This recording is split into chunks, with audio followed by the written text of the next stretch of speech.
So today we're going to be covering mise en place. Say it, mise en place. It means in cooking things in place. So before you start cooking, you need to do a little organization, a little preparation, and that's mise en place. You have everything in place. So Chef Baba is going to teach you today, and I teach this in my class every Saturday night in Fort Lauderdale at 6 p.m. You're all invited. So back to mise en place. Chef Baba is going to teach you about a dozen things, the top 10 at least. David Letterman used to have the top 10 list. Chef Baba has a top 10 list that you need at your fingertips at all times. So self-empower yourself. Get some mason jars or get some Tupperwares and let's line up our mise en place. Number one on the list is garlic and oil. So you're going to get fresh garlic and you're going to chop it up with the best olive oil extra virgin. This is from Italy, this oil. It has no label. This is made organic. My uncle in Italy has about a couple dozen olive trees and we press our own olive oil. This is the finest stuff you can get. Here in the States, you buy extra virgin, EVOO, cold pressed. It must say cold pressed because that retains all the micronutrients, okay? When you mix olive oil with fresh garlic, that's aglio olio, garlic oil. It's in everything in the Italian kitchen. Chefs use it in everything, Italian chefs. You can make a garlic bread in 3 minutes. So we'll demonstrate that. You need good imported Parmesan. There's two types of Parmesan grating cheese. There's Pecorino Romano and Parmigiano Reggiano. You need them both. Pecorino sheep's milk, Parmigiano's cow's milk. Stay away from this stuff. Don't lie to me. I know you're buying the cheap stuff at Publix. This is sawdust. You gotta buy the imported stuff. This is aged up to 1 year. Normally 15 months in Italy by law. So forget this stuff. This is garbage. You need flour in your mise en place at all times, all-purpose flour. You need unsalted butter in your mise en place at all times. I keep it out soft, ready to go. You need good cooking wines, whatever you're drinking. I got a little Portuguese white wine, a nice fine red, and even a little champagne, bubbly. Check out over here, Himalayan pink salt, the finest salt in the world. I have my black pepper over here. We're going to mix the Himalayan pink salt 2-to-1 ratio into the black pepper. You see that? Now I have this ready. I don't have to look for the damn pepper mill. Half the time it's falling on the floor. Ready to go. I can season anything effortlessly. I like to play around with Old Bay seasoning. Use it very sparingly. It's delicious. It goes well on anything. Vegetables, meats, fish. If you wanted to make your salt and pepper taste a little delicious, more delicious, you put a little bit of Old Bay in there. Just a little bit, just to give it a little extra flavor. Mix that in. That's a little cooking tip from Chef Baba. You need plum tomatoes, fresh, at all times at your fingertips. Tomatoes are indispensable in the Italian kitchen. We have it in the can too, imported from Italy. Nina is a great brand. It's called the peeled pomodoro. This, garlic and oil, and fresh basil, you can make a marinara mother sauce in 3 minutes. Let's talk about fresh herbs. You must have fresh herbs, no dry. Basil, fresh oregano, and Italian parsley. This is your holy trinity in the Italian kitchen. Oregano, basil, flat leaf Italian parsley. You must have bay leaf. I have a little bag here of fresh bay leaf for soups and sauces. Part of your mise en place. You need good cooking broths. The most common cooking broths and universal cooking broths are chicken and vegetable. That you can put on anything. You can put it on beef or fish. But ideally, you want your cooking broth or stock. Stock connotates homemade, more expensive, and broth is generally store-bought. They should match in flavor. So if you're making lemon chicken piccata, you want to use a chicken broth. If you're making shrimp scampi, you want to use a seafood broth. Okay? But if you forgot your seafood broth or your beef broth, you could substitute either of these. But you don't want to put a beef broth on shrimp.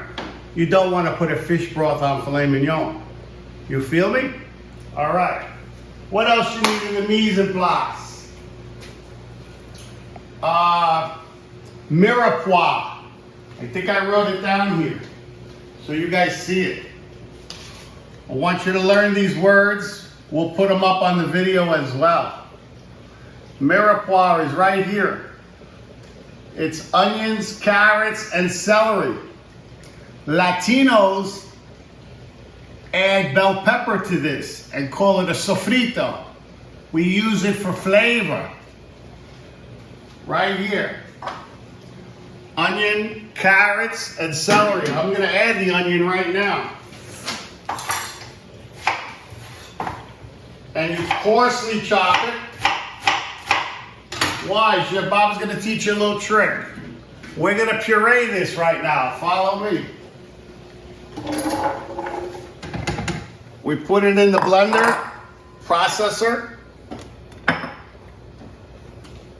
Put your lid on.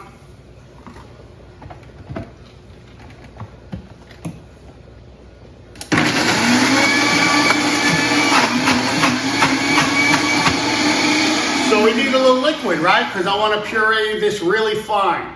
You grew up knowing cooking with salt and pepper gave flavor to your food, right?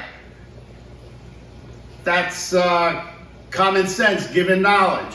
Now we're going to introduce 3 root vegetables. Onion, carrot, celery, called mirepoix. You're going to use it in conjunction with your salt and pepper to give food flavor. Listen, if you like compliments on your cooking, it's because of this stuff right here. If you don't like compliments on your cooking, screw Chef Baba, don't listen to me. All right, so we need a little liquid. I'm going to use a cooking broth. We'll use a vegetable broth to match the vegetables. Okay? You can use water, you can use wine, any liquid just to break that down so the blade can puree it. I don't know, about 2-3 ounces. And now watch this really liquefy. I don't even need the tamper.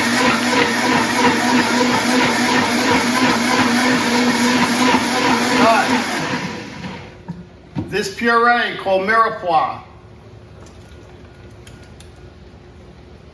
Equal parts onion, carrots, and celery. You put it in everything, every soup, every sauce. I love this stuff. I rub it on my wife at night before I go to bed. Shh, don't tell anybody. Anyway, let's demonstrate garlic oil. I prefer you peel your own garlic. So that means you got to get your clove. And let me show you how to do this real quick. I like to use my cleaver for this. You break the cloves down and you hit the top of the garlic clove, and the leaf and the clove releases from the peel very easily. See how easy that is? But if you were too lazy, if you're too lazy to even peel your own garlic, I'll let you buy this product right here. This is peeled garlic, ready to go. No chemicals in this bag. You see what we got here? Do not try to buy the garlic in the stores and the markets in a jar, already chopped, packed in oil. You'll get sick from that product. It's terrible. You'll get a heartburn and a migraine headache. So, you could actually let the machine do this if you don't even want to chop it. If you have a food processor or even that blender, but don't puree it like mush, like we did the mirepoix. You don't want dog food. You want it to appear hand chopped. So you would pulse it on and off with the olive oil to make garlic oil. So garlic oil, aglio olio in Italian, is 2 ingredients, garlic and the best olive oil. So we're gonna do that right now, combine it.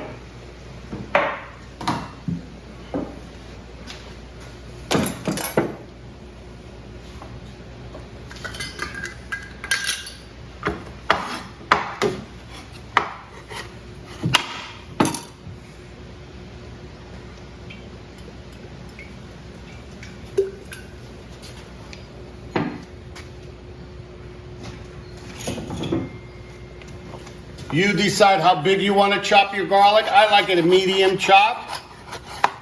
The Sicilians like it very large and rustic. My wife, Josephine, is Sicilian.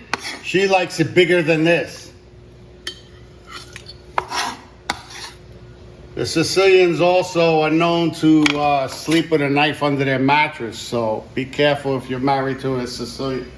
Never go to bed angry at each other. Swish it around, you got garlic oil. I recommend you fill this up. Why? This lasts forever. That oil is gonna preserve the garlic. Don't let anybody tell you differently. I've been doing this for 45 years. You put a lid on it, fill it up, keep it in the refrigerator at night. While you're cooking, it sits out. You got garlic oil ready to go. Like I said, you can make a garlic bread in 1 minute. Shrimp scampi, linguine, white clam sauce, 3 minutes. Any cookbook, Italian cookbook, I challenge you, especially the pastas. 99% start with garlic oil, so why not have this stuff ready ahead of time? Who are we kidding? And I just told you it lasts forever. Keep adding the oil, have that puddle barrier to keep the air away from the garlic. The lid's gonna help too. But that extra olive oil preserves the garlic from air. What spoils food? Oxidation. Put it in your fridge when you're done. So I want you to go home and move your ketchup, your mustard, your mayonnaise down. Right here, fingertip eye level, grasp quickly. I want all your mise en place. So this, you can put in a mason jar or a Tupperware, your mirepoix. The same way. I'm going to teach you another little trick. This we're not going to add garlic to. We're going to leave it plain. This will last 10 days, mirepoix, in your kitchen. After that, I want you to put it in ice cube trays right here. You see what we're doing here? Now you have mirepoix ice cubes. Let's level that off.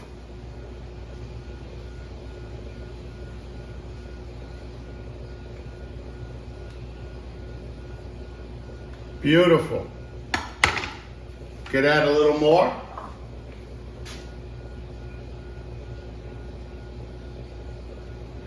So this will last 10 days raw in your fridge. Then I want you to make extra so you have backup. Frozen, ready to go. These are little pre-portioned bundles of flavor. Add them into every soup, every sauce. Like I said, take it in the bedroom. Do what you got to do, but you must cook with mirepoix. Thank you.